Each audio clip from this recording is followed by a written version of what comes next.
This is Oswaldo Pirela.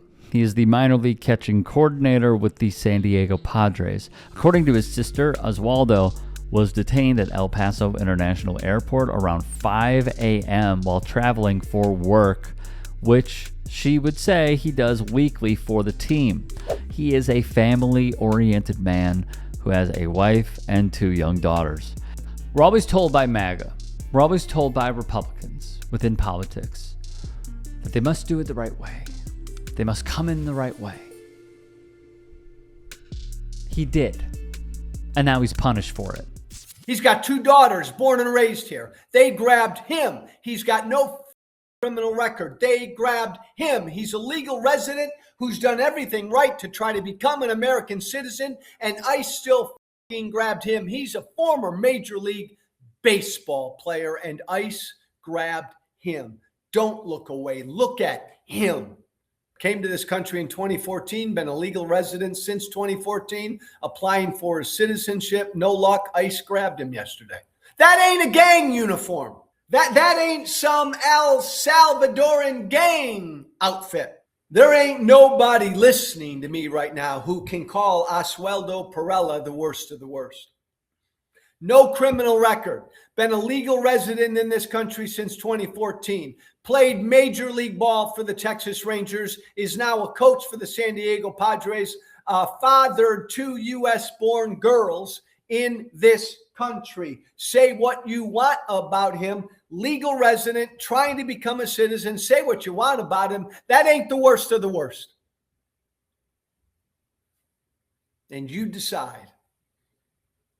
Is this what you want America to be? His cousin Jorge would go on to say that Oswaldo arrived in the United States from Venezuela in the year 2014 and filed for asylum. According to his family, Pirela is currently going through the EB-2 visa process. Jorge would say since the time he applied for asylum, he has continuously renewed his work authorization whenever it was approaching expiration. Everything has always been done through the proper legal process. He is truly an exemplary person. He lives for his family, is a hardworking man, a devoted father and husband, and a man of faith. Now, DHS, as one would expect, continues putting out ridiculous statements online over and over again, which are not rooted in fact. They would write, fact check. This Venezuelan, and I'm not going to even say those 2 words together because it's demeaning. Oswaldo José Pirela Dominguez was granted permission by the Obama administration to remain in our nation until February of 2018. In violation of our nation's laws, he overstayed his welcome by more than 8 years. Meanwhile, Oswaldo's brother Juan presented Phoenix Multimedia News Organization, Arizona's family, whose work we have featured on this very channel time and again, with Oswaldo's work permit. It indicated it was issued in 2024. It's valid until 2029. So what gives here? He would tell the Los Angeles Times, it's very hard. He's authorized to work in this country. So the same department, the Department of Homeland Security, issued him a work permit, but then somehow it's not enough for him to work.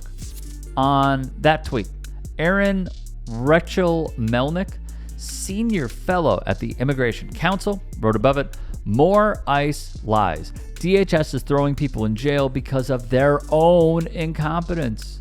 Pirela came legally and has been stuck in an asylum backlog for 12 years. He has been working and paying taxes since then.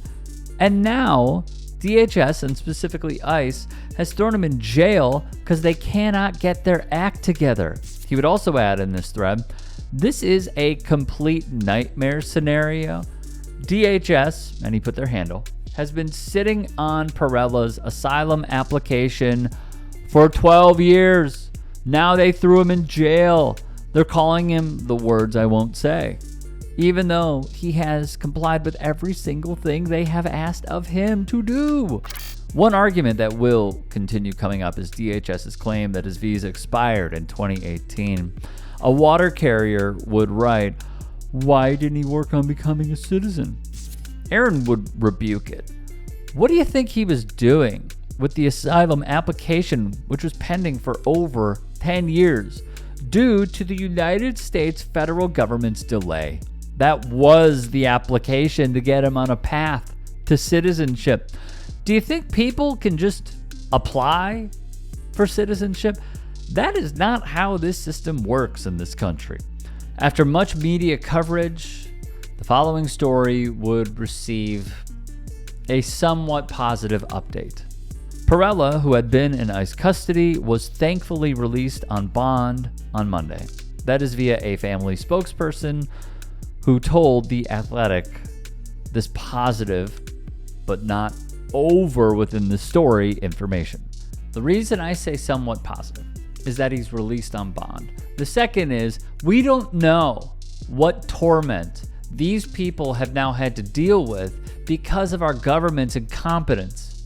Think about what happens when you're even stopped by the police. Maybe you're ordered out by the police in a routine traffic stop. Okay, now think about if masked thugs pick you up at an airport, take you somewhere within the airport that no one wants to ever see, and the same people who are wearing masks, maybe even gloves and long sleeves to cover up their tattoos, are 20 questioning you when you have every right to be there.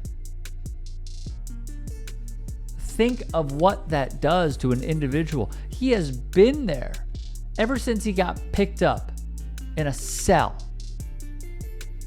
Think about how his kids are feeling. Think about how his wife feels. Think about how his extended family feels.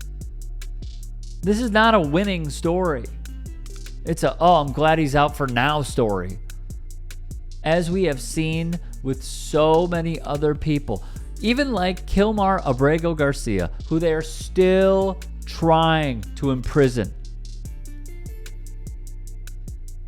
Think about what they are trying to do to Mahmoud Khalil. That is why I say it's a small win. That he's at least not imprisoned anymore. We always hear that this is the election of our lifetime and it's the most important election. And for so many in this country, they sat out. And I know that I have said that we need to continue to reach these people who voted for this. I still believe that because the only way forward is working class solidarity. But this really was humongous. It was. The rolling back of so many protections. Big Bend is getting destroyed. They're privatizing healthcare even further. They're already going after the food supply. I think it's all intentional. They are going to limit affordable housing so private equity can go in. On the national parks, they're destroying it so private equity can go in. And then I'm seeing all of these videos of people who are legally in the country being abducted and taken to God knows where. It really was humongous. And for so many in this country, we have failed these people. Hey, I appreciate you watching. Now, if you can, please do become a channel member by going to youtube.com/tytsports and clicking the join button. If that's too much for you, you can just go to tyt.com/join to become a member. It helps all of us out here at the Young Turks and keeps our network afloat. In addition, you could follow me on my socials on Twitter, Instagram, and TikTok. Appreciate the love. Have a great day.